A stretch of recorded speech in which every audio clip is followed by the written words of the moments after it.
Hinahanap, hanap ka sa payapang dagat, sa bawat kislot na aking maaninga. Pinaghahanap ka sa tinamsik ng alak, sa bula sa kislap ng bawat lagaslas.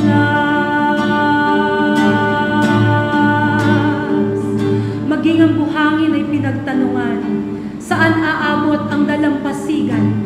Hapagkainan ba ang paghahandaan, o koronang ilaw ang iyong tahanan?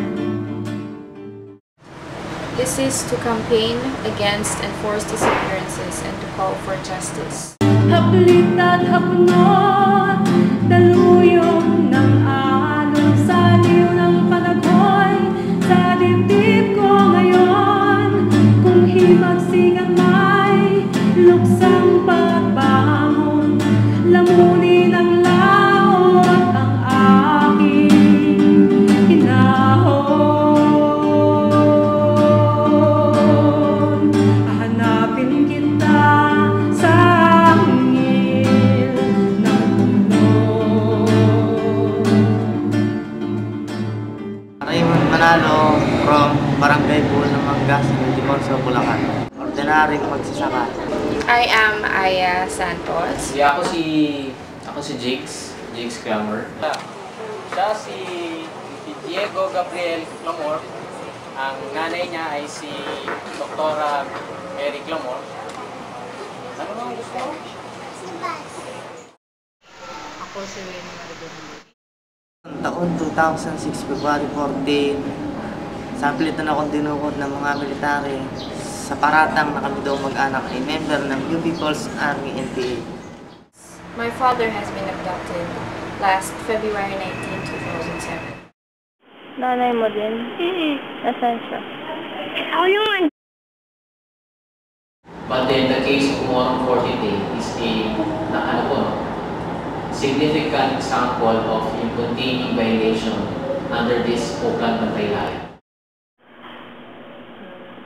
Kinaptured ako kaya when I was 9 months pregnant. Tintukan din ng mga military ng nanay ko ng naril at sinabing huwag susunod dahil pagbabarilin daw sila. Ay, nidugo na ako.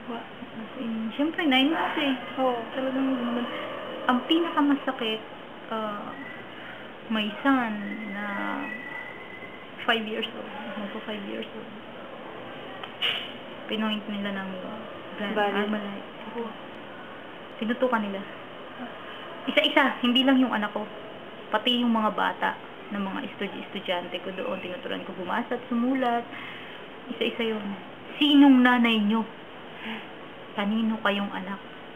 Alam mo, sabi ng anak ko, umiyak talaga ako kasi sabi ng anak ko, hindi ko siya kilala, hindi ko siya ina. She's my mother. Dinala kami sa isang malaking camp sa Fort Magsaysay, Nueva Ecija. At doon kami tinodyor ng iba't ibang klaseng torture.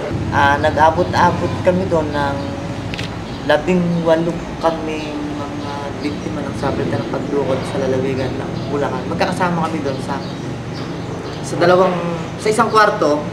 Gumawa sila ng 4 na rehas na bakal na bartolina. Doon kami pinagsama-sama lahat na 18 katao.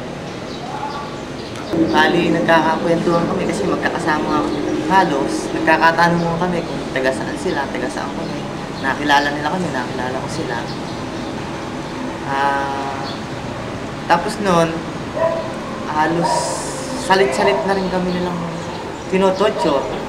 Pinagpapalo nila kami ng kadena, saka ng 2x4 tabla.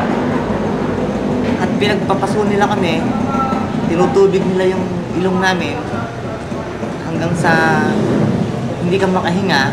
Patuloy nila yun kasi hindi ka makahinga. Tapos sabihin na yung mga tadyak sa tagliran mo, sa dibdib. At hanggang sa yun naman din yung tinatanong nila sa amin. Yung aminin na daw namin na NPA kami, ilan na yung napatay namin. At kasama daw kami sa mga nagaganap sa mga nangyaring ambusan dun sa Bulacan. Sibilyan ako, anong kasalanan ko sa inyo? Akin na ang warang ko pare. Sabihin niyo kung anong kaso ko, haharapin ko, ano ang kaso ko. Bakit niyo ako ina-aresto? Illegal na pag-aresto. Wala na napakitang warrant. Tapos sabi sa akin, may warrant ka, nasan nga?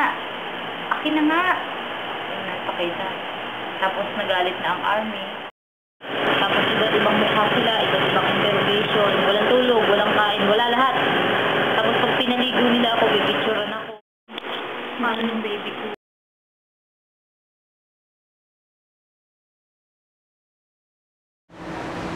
Well, I'm hanging here. I hope you're hanging there too.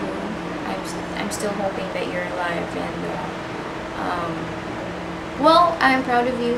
That Kuya and I are very proud of you.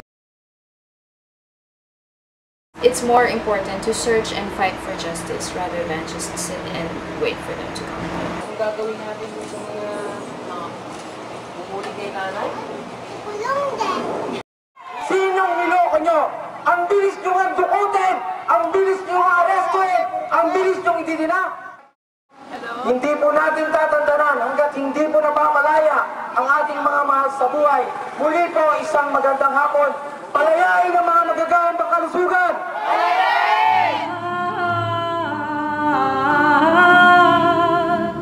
Hinahanap, hanap ka.